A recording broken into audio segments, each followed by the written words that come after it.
નમસ્કાર મિત્રો, સ્વાગત છે તમારું ગુજરાત સંદેશ ચેનલમાં। આ વિડીયોમાં આપણે હવામાન વિભાગ દ્વારા ભારે વરસાદની આગાહી કરવામાં આવી છે તે અંગે સમાચાર મેળવશું। તો વિડીયોમાં આગળ વધે તે પહેલાં તમે અમારી ચેનલમાં નવા છો તો ચેનલને સબસ્ક્રાઈબ જરૂર કરજો। હવામાન વિભાગ દ્વારા રાજ્યમાં વરસાદ યથાવત રહેવાની સંભાવનાઓ વ્યક્ત કરવામાં આવી છે, જેમાં કયા વિસ્તારમાં કેવો વરસાદ પડી શકે છે તેની માહિતી આપવામાં આવી છે।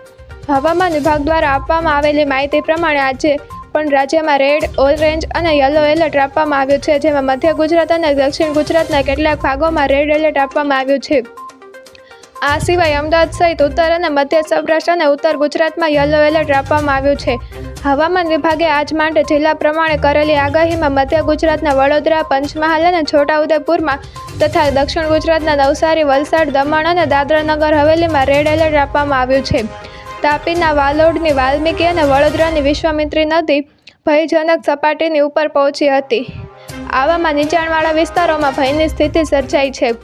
આ સિવાય મહીસાગર, દાહોદ, આણંદ, ભરૂચ, સુરત, ડાંગ, નર્મદા તથા સૌરાષ્ટ્રના જૂનાગઢ, અમરેલી, ગીર સોમનાથ, ભાવનગરમાં આજના દિવસ માટે ઓરેન્જ એલર્ટ આપવામાં આવ્યું છે। હવામાન વિભાગ દ્વારા ગુરુવારે જે આગાહી કરવામાં આવી છે તેમાં લગભગ જિલ્લામાં વરસાદની શક્યતાઓ વ્યક્ત કરવામાં આવી છે।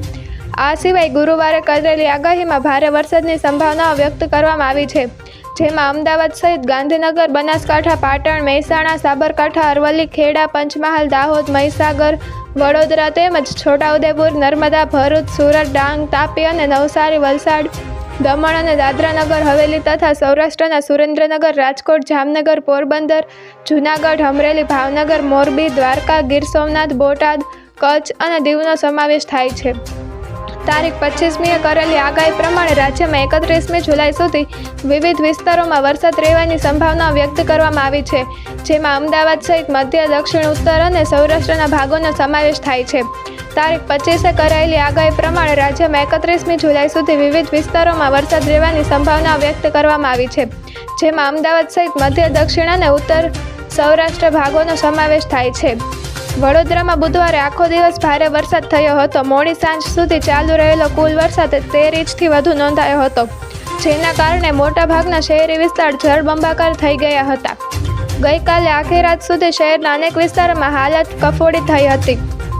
વરસાદી ભરાયેલા પાણી ગુરુવારે વહેલી સવારથી ઓસરવા માંડ્યા હતા, જોકે બીજી બાજુ વિશ્વામિત્રી નદીની સપાટી 30 ફૂટ નજીક પહોંચી ગઈ હતી। વિશ્વામિત્રી નદીના શરૂ થયેલા પૂરના પાણી પણ પુનઃ કાંઠાના વિસ્તારોમાં ફરી વળ્યા હતા। જો મિત્રો તમને આ વિડીયો પસંદ આવ્યો હોય તો વિડીયોને લાઇક કરો, તમારા મિત્રો સાથે શેર કરો અને ચેનલમાં નવા છો તો ચેનલને સબસ્ક્રાઈબ જરૂર કરજો।